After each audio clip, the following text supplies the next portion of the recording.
Hello and welcome back to another episode of this FM19 story, part of The Furniture with me, Daniel. It's Season 3, Episode 2, and we're back as promised for a deadline day special as we show you all the panicking we do on the final day of the window, as well as playing our Checkatrade trophy game at home to the mighty Ipswich of League 1 this season, a team too reputable not to show you on camera. But first, it's 6 o'clock on the final day. Obviously, it's not quite as dramatic as it used to be because we haven't got the transfer window open. It's only the loan window that's here. And it's also likely to be more disappointing because we've also lost out on some of our main players. And we said in the last episode, if we come back on a day like today, and I haven't planned for the fact that we're not going to be able to get Mumba and Berkovic, what on earth do I do? Well, today you're certainly going to see that, if nothing else. So if we go to our transfers, we've got a couple of things pending at the moment. Jamie Sendles-White is on his way out. That's because we've managed to sign a fourth centre-half since the last episode. We've also got Sean Long waiting to come in a right-back, but that depends on somebody else leaving the club. So we can't agree that at the minute, but we have scouted him, we've had him in on trial. He's a 3-star centre-half, he's got a 68 rating from our scouts, and he'd be a good rotational option with Pike. But it does depend on us getting Darren White out. Now the reason I want him to leave is because he's now 31 years of age, I think soon to be 32. He's 32 during this season. He's on £1,100 a week, which is double the amount of either of the other right backs would be. And perhaps more importantly, he still goes on international duty every month, which means we're left without an option at right back. Cambridge want to sign him, but they're in League 2, so they can't get him on a transfer. As a result, we're going to offer him out on loan for 100% and see if they'll bring him in for it. The only other ones we've got is Josh Hosey, who we're looking to loan out still. He's another one of the youngsters at the club that we're going to do that for. And we've got a couple of other options moving forward in the pitch where we've made changes since the last episode. So let's take you through the transfers that have already been agreed. You joined me just after we signed Alex Bass again for the first game of the season. Since then we've brought 3 players in and there's varying reasons for them. So Zane Westbrook was on trial at the time. He's come in as our central midfield option to replace Barley Mumba, unfortunately. I was really disappointed at first, but the more I look at it, I don't actually think it's much of a step down. Obviously it is in terms of potential, but Barley Mumba was never going to be with us when he reached his potential. At least this one gives us the option to develop a player and then make money out of him from a transfer in the end. We have to accept in League 2 that we're a selling club, and if clubs come in for our players with big enough offers, we still have to let them go, as we can nearly always find free replacements that are nearly as good. So Westbrook's got 3.5-star current ability and 4-star potential. He's equally comfortable as a box-to-box midfielder and a playmaker. He's a little bit injury prone, which is an issue for us, but he's already scored 1 in 3 and got an excellent average rating. I would argue he's probably the best central midfielder at the club, and on £1,200 a week, he's equally comparable to the likes of Walker wage-wise. So I think it's a really good signing. It's just because we've got another new player in our first 11, it's going to take a bit more gelling and time for players to get used to each other. The next one along the list is Matthew Platt. He's the centre-half we signed, a 3-star player with 3.5-star ability. He's really quick and good physically, and he's strong in the air, which again for our set-piece routines is so important. The main reason I've signed him is because Aaron Davis has had a shocking start to his spell here. In his few games, he's had a sending off and made 2 mistakes that have directly led to goals. So we're looking at Matthew Platt as his replacement, providing Sokolic leaves the club today, which isn't certain now, as we haven't really had any more bids for him. The last one is a familiar name, which is Luke Molyneux. He's the man we had on loan from Sunderland at the end of last season. He's just in as our backup left winger, again because we haven't been able to get Berkovic in. He's gone on loan elsewhere, I think to Forest Green, and Mumba's gone to AFC Wimbledon, who are in our division this season. He's a 2.5-star player with 4-star ability, and long term he may be useful for us, but we've got to get him working in those groups to sort out his determination so he can start to train at a decent level. We've loaned out a couple of the youngsters. Jamie Jones' transfer did go through to Wickham, so we actually made a transfer profit out of our goalkeeper change, and Alex Bass is earning half the amount, so fantastic overall for the club. The one benefit we have from the players that have rejected us, like Mumba and Berkovic, is that we still have 2 loan spaces open. We've got Human Foy in, and in fact they might have even extended their loans before the window started, so we might even have 4 to work with. We will try and bring in a bit of gold dust. We've got just about enough quality for what we want in each position, so it's going to take a real first 11 player to come in ahead of them. Our aim for this season now, with the players that have rejected us and the situation we're in, is very much to spend as little as possible and stay up. So if we can get a couple of good players on loan and get rid of a few more off the wage bill, we'll be absolutely delighted. So let's get to our scouting screen and see if there's any players available. We've got 8 to look at. We're just going to acknowledge these. If they're good enough, they'll normally come through with the scout report already. And we look for ones that are a bit older who might have some talent. So Joe Hardy is a forward at Brentford. 2.5 to possibly 3.5 star. The only problem with him is it looked like he wanted a permanent deal. And the other issue we have is because it's deadline day, we do not have time to scout them properly. One of the areas we're really solid is up front. They're all young and they're all hungry and they're all good quality. So I'm not too worried about that position for now, especially as it doesn't look like he's going to be a standout. But we will keep scouting him, and if we need him in January, then we've got a full report on him. We've got Dominic Revan from Aston Villa, again a young central defender, but it looks like his deficiencies in pace, tackling and heading, so he's a player we're not going to get. But we've set him to be scouted while the season continues, and again we'll look at ones like that in January. So we're just going to skip straight to our scouted players. We want to look at the players who are available for loan.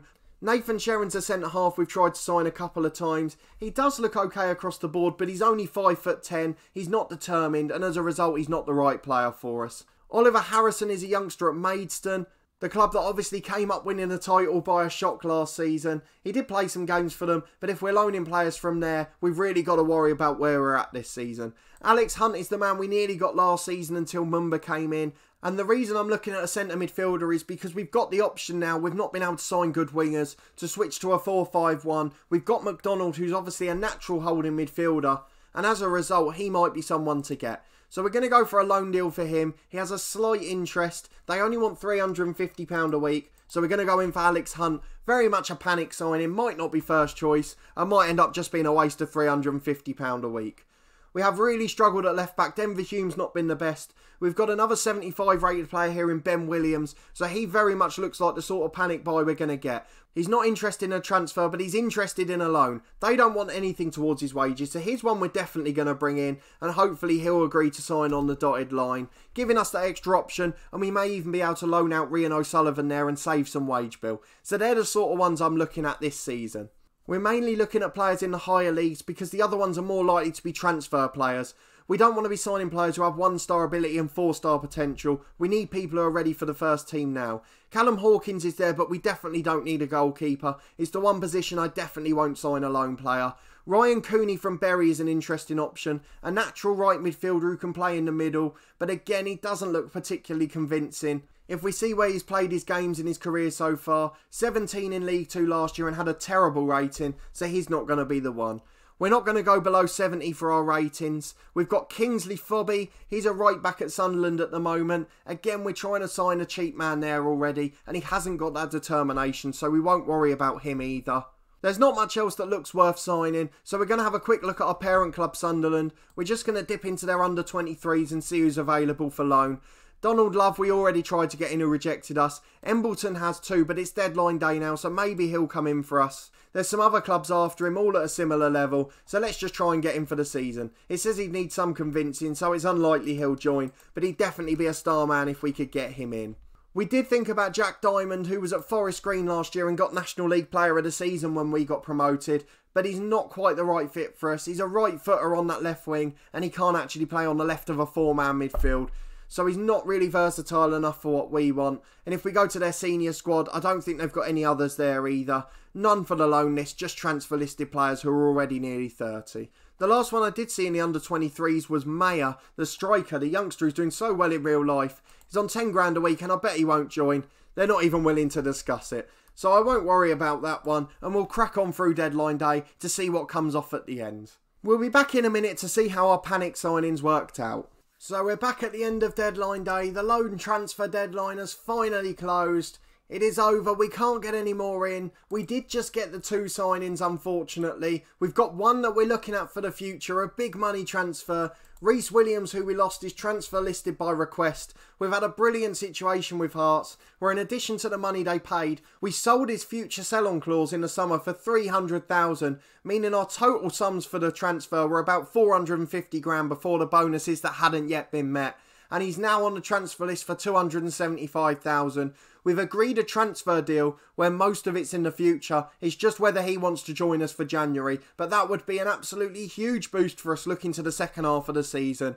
He needs to leave for first team football. Well, maybe he should have thought about that before he left in the first place. but he was obviously sold a false promise at Hearts, and we'd be happy to give him a second chance. We did get a couple of deals over the line though. You can see Sean Long still there, which means that Darren White hasn't left the club, and we'll have to reject him when that next comes round. But we did get the two in that you saw us make bids for. Ben Williams, who's immediately our best left back at the club, a 3-star player with 5-star potential. We're not paying any of his wages. He's good physically, and he's slightly better in the tackle and defensively than Denver Hume is from Sunderland, who's been in absolutely awful form so far this season, and probably proves that he's only a National League player. We also got Alex Hunt, a central midfielder. We are paying a little bit to his wage, £350 a week, but he's 3.5-star with 5-star potential, and he's rated our joint best player alongside Westbrook, the new central midfielder we introduced just a few minutes ago. More of the playmaker type, not a particularly hard worker, but maybe the sort of one to change a game, or the man we can play as a luxury in a 3-man midfield, should we choose to go with that option against some of the bigger teams. In terms of outs, we haven't had any that went through today, mostly because our loan players going out are to National League or lower clubs, so they don't have a deadline of the end of August. As you saw with us before, you can sign players all the way up till March. So Jamie Sendles-White is still looking at Solihull Moors, who are in the National League. It'd be a good move for him and get us £450 a week off the wage bill, which would immediately put us in profit from that Hunt signing. And we've also got Rian O'Sullivan going out. Now we've got the two loanees at left back, we don't need him, and he's on £500 a week. A youngster that just needs a season of football, and I really think that would help him if he managed to get that move all the way down to Wrexham in the National League. Finally, Josh Hosey, we mentioned we were going to try and get him out. He's talking to Harrogate in the National League. They only want him as a rotational option, but it's better than he's going to get here. He's on £170 a week and they're offering to pay his whole wage as well. So 3 backup players, 2 of them youngsters, who could be getting plenty of football in the National League soon, but we'll wait and see how that pans out. Obviously, I couldn't show you the deadline day in quite as much detail as I want, due to the time constraints of a video. But let me know if it is something you'd be interested in seeing more of in the future, and we'll show you some full deadline days as an entire episode on their own. Moving forward in this save, we're going to have plenty of them, providing we can stay in the Football League. But that's only one of the 2 parts of this episode. The shortened deadline day is so we can show you the big game against Ipswich, a big League One side. It's a shame it's in a smaller trophy, but it's probably the only one you'll get to see from that competition this year, unless we're in a good position going into the Bournemouth game. So we'll be back in a second with news of our lineup for that one. Right, we're back for kick-off against Ipswich. They've got a couple of players away on international duty, but one of the players we would have played today, Bobson Ballin, has decided to change his allegiance to Sierra Leone, and as a result he's now away as well, which leaves us a little bit short in the wide areas of midfield. If we can find a player outside the window who can play on the wing sufficiently, we will bring one of them in, because we really need another option out on either side of the pitch. And obviously with players like Balling, who are National League standard, we've always got the option to loan them out to the lower levels still, as their window's open until March. Ipswich are clear favourites for this. They're in poor form as well, so what are they doing in League One? They're down in the relegation zone. That's ridiculous. They've got Flynn Downs, a youngster we used to have at Luton Town in real life, a fantastic player, and it's a real shame that we couldn't get someone like him in, because it would completely change our save, but hopefully in the future. Let's go and have a look at the team we've got out for today then. It's a completely rotated 11 where possible. We've kept Darren White in because he's on international duty and Pike will have to play the next couple of games. Hume stayed in the squad because Ben Williams is going to take over from him. I think Ben was his name. I apologise if it's wrong. It is Ben Williams. He'll be taking over as the first choice left back from the weekend. And the same for Davis in the middle, with Matthew Platt being our first choice from the next game. It is the problem we've had a little bit this season. We've been chopping and changing more than we ever have because we just don't know what our first 11 is. But I'm set on it now. Williams is going to be left back, Pike's going to be right back, and Platt and Byrne are going to be the centre halves. And hopefully from then on, we'll start to form a bit more of a solid base. But for today's game, we're all changed. We're playing a rotated side. We're not too worried about the Checkatrade trophy this season. It's something I would like to win before we get past League One, but I think I've got a fair few years to have a crack at that. And obviously next year we can't be doing that if we're back down in the National League, so staying up has to be a priority. It means we've got Billy O'Brien in goal, Hume and White are the fullbacks with Davis and Sokolic in the middle. Still no news on a transfer for him. O'Sullivan's playing on the left wing because of Balling's international commitments, and Molyneux's over on the right. Obviously it could be O'Sullivan's last game for the club as he looks to move to Wrexham on loan. Payne and McDonald are in central midfield. Again, Payne, we've decided we're not going to play him as first choice despite his long throw attribute. It's going to be 2 from Walker, Hunt and Westbrook at the weekend, so these two definitely aren't going to be the first choice. We've got Broja and Foy up front, with Kennedy saved for the weekend to play alongside Nelson. And fingers crossed they'll deliver today and that Foy can end his goal drought, which is still going on from about March last season. Let's get into the game and see if we can pull off a result. It would be a surprise. We've got one of the youngsters, Hosey, who we're loaning out to Harrogate. He's on the bench just in case so we can get him another game of football. Ben Williams needs a squad number. We'll do it automatically. I don't know why I was going to do it myself there. We don't care about squad numbers. Ipswich playing what looks to be a strong team. They've got James Shea, Luton's keeper, in goal. They've got Flynn Downs in centre midfield. Freddie Sears, another name from the past there. The only area they look like they've rotated heavily is at the back, where they've got a couple of their regen youngsters.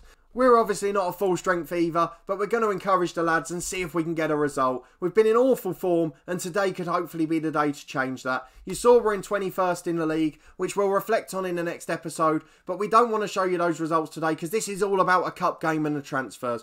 But with 10 minutes gone, it's been a fairly quiet start and we've had the only shots of the game. Payne with a long throw-in. Finds Falami, their centre-forward, who heads away. We're getting a warning to close down Ollie Norburn, another name that's recognisable from the Football League. Molyneux cuts in from the right and has a shot, but it's easily wide and the keeper will just watch it past.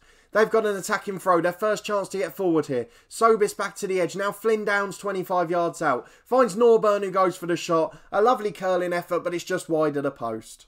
It's a throw-in on the left for Kenlock for them. They find Norburn on the inside left. He goes out to Mason. Delivers to the back post, which White heads away. Norburn gets it inside to Sears. Sears back to Norburn, and Sears again gets it wide. They've got a man over on the right with Mason. Mason into the middle, which McDonald sweeps up, and it's cleared long by O'Sullivan. It's headed away by White again as they bring it forward. They're starting to get in the ascendancy here with 20 minutes gone. Gomez on the edge of the box shoots, but again it's just wide of the post, and we survive at 0-0. We got a warning before this game about having an equal low attendance. They're expecting just 600 as Borgia gets on the end of a long goal kick. Route 1 stuff, but it's straight at the keeper, James Shea. They've got a free kick on the edge of the D now. Sobis who takes it, but it's just over the bar and we survive. With a quarter of the game gone, it's 0-0, but Ipswich are slightly having the better of it now. Downs gets the ball to Norburn and out to the right to Mason. We've got a warning to close Sears down. The ball's into Falami. It's gone all over the place on the line. I have no idea how it didn't end up in the net, but we survive and it's a corner kick. Sobis with the delivery, which Sokolic heads away. Gomez on the edge to have the shot. He doesn't. He finds Sears. Sobis again, and the highlight ends with Ipswich having the ball in the middle of our box.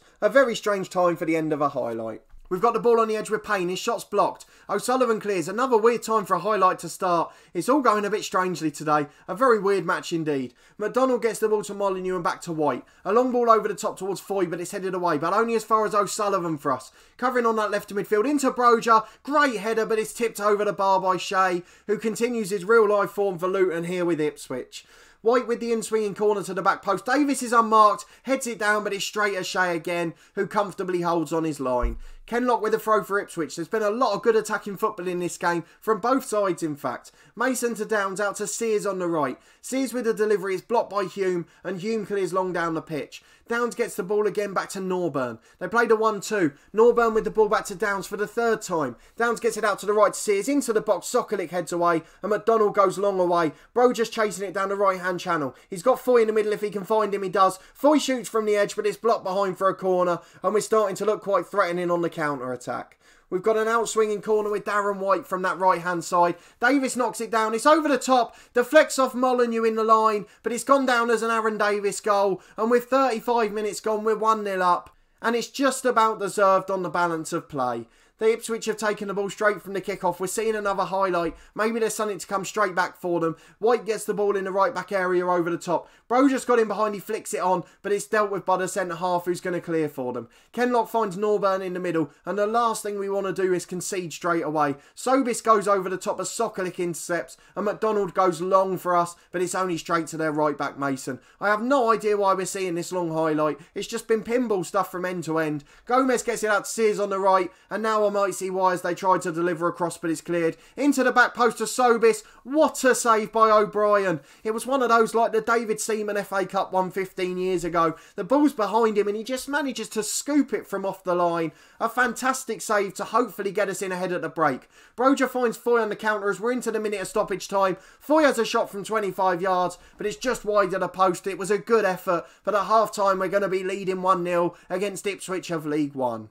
The last line of commentary of that half was what a half of football that was, and they couldn't be more right. It was breathtaking stuff. Two good sides looking to attack, and we're going to praise the lads as much as possible. They've not had much to get confident about this season, so we want to try and encourage them and build their confidence and morale as much as possible. Sears coming straight from the kick-off down the right, delivers into the middle, but Billy O'Brien, the ever-dependable backup keeper, comfortably claims the ball. Hume's got the ball in the left-back area. He finds Aaron Davis out to O'Sullivan, bringing it out of defence nicely, and he gets Broder in with a brilliant ball. One-on-one, it's a great save by Shea, and it's tipped behind down to his left for a corner. But what a pass from O'Sullivan. White with the outswinging corner to the back post. McDonald loses out in the air, but it's only out for an attacking throw-in for us, and you know what's coming from Jack Payne. Finally, a quiet 15 minutes, but now James Shea with the long kick for Ipswich. Hume heads it away, but O'Sullivan was back covering, so it's fallen straight to the right back. They're bringing it forward again with Sears, who's cutting inside. He's just charged through them to the edge. Kenlock to Norburn. Norburn back to Flynn Downs. He finds Sears again, and they've got the man over on the right, but they've gone inside again instead. Gomez back to Downs, and now Norburn again. Out to Kenlock on the overlap on the left to Sobis. Kenlock again with a cross. Morris on to Sears. What a save by O'Brien again. He has been absolutely brilliant in this game. Two world-class saves to keep us in it. Sears again is through, and O'Brien is equal again to tip it behind for a corner. And before that corner comes in, we're going to make some changes. Matt Foy's on a booking and still can't end his goal drought. We're going to bring Kennedy on up front for him just for some fresh legs and additional pace. We're not going to make any of the others just yet, but Molyneux's a bit tired. He's not match fit yet, and he doesn't want to do more than 70-75 minutes really, so we'll keep an eye on him, and we may change one of the central midfielders as well. Molyneux coming out on the right hand side from that corner. Over the top to O'Sullivan on the left. He's got two in the middle, comes into the box, finds Kennedy, down for Broder. It's blocked behind for a corner. What a fantastic counter-attack, and Kennedy's pace already looks threatening. O'Sullivan, I have to say, on the left of midfield's been really good, and he should do well in the National League, if he does go to Wrexham. A season of football is all that kid needs. If he plays games from the start, I know he made a lot of appearances last year, but they were almost all off the bench, and a few starts for him could really help develop his game. Gomez on the edge, deflects to Sears, great save. The second one falls back to Sears again. And O'Brien is equal to absolutely everything today. Fantastic performance from the lad so far. We've got a corner with White into the back post. Davis knocks it down to Molyneux. He's headed it wide from a yard. How's he missed that? And that's going to be the final calling for him. He's coming off. He's on the right wing. He's going to be replaced by Freeman, who's normally our first choice, so it should help strengthen the team. 15 minutes to go. We've got one sub in the bank. The two central midfielders are a little bit tired, and Broder's knackered up front, but we haven't got another striker. Gomez switches the play to Sears. Sears is coming forward for them on that right-hand side. He's got past the fullback and delivers from deep. Oh, the centre-half's missed a header. Thankfully, Harriot's put it wide, but Sokolik got away with one there. White with a corner into the back post. Davis down. He scored again. And I tell you what, he's got a point to prove. And my word, is he proving it with a fantastic header. And he scored two in this game to help us lead 2-0. With 5 minutes to go, we are going to make a sub. Darren White's going on international duty and he's going to be knackered when he comes back. So I'm going to give Hosey, the youngster, 5 minutes. He's off to Harrogate in a couple of days' time. Doesn't have to worry about being cup-tied for this competition. As we go into stoppage time, we're just going to start time wasting. Our usual changes, time wasting all the time. We'll play for set pieces and in transition we'll slow the pace down when the keeper's got the ball. Hopefully that'll see out the game and we've given another couple of youngsters a bit of game time. Downs with the ball 30 yards out to Mason. Finds Sears on that right hand side. McDonald clears this time. Kennedy holds the ball up. Tries to find his centre forward partner but it's headed away. Broder does find Kennedy this time. He's in one-on-one. Can he wrap it up? He can't. He's put it just wide, but the front two were brilliant on the counter there. And with 10 seconds of stoppage time to go, we're going to pull off a shock against Ipswich 2-0. We both rotated our sides, but the strength and the quality and the amount of money they're paying their backup team shows just how good a job we've done. 2 goals from set pieces from the centre-half Davis and an absolutely fantastic performance to try and get the morale back on board. Oxford beat Bournemouth 3-1, so we're behind them on goals scored, and we may have to show you the Bournemouth game next as it looks like we might have a Checkatrade trophy run going on. We got another 10,000 into the club, which is great. We'll go and praise Davis in a minute, but we took the spoils in a ding-dong battle. Basically, that just means it was end-to-end football, which it was. It was a fantastic game for the neutral, and I hope you enjoyed watching it as much as I did. If we go and have a quick look at the schedule, we may well come back for that Bournemouth game. And the reason I suggest it is because beforehand, 3 days earlier, we're playing what will undoubtedly be a relegation 6-pointer against the other promoted side, Maidstone. So I might show you that one as a double header. unless things dramatically change with the league table in the meantime. But that will be all for this episode. If you did enjoy the video, please put a thumbs up on it. As I said earlier, give me your feedback on the transfer deadline day. I know I couldn't show you it in great detail, but is it the sort of thing you'd like to see in the future? If so, I'll show you more of it because it's one of my favourite days of the year, and particularly with the January windows, you A, get more panic, and B, the transfers and loans are all on one day. Subscribe to the channel for daily FM19 content from our 2 Football Manager stories, this one part of the furniture, the One Club Challenge with Torquay United, as well as our other series, The Head Coach, where we work under a director of football with no say in transfers and contracts. But a massive thanks for watching this episode as always, and we'll see you next time.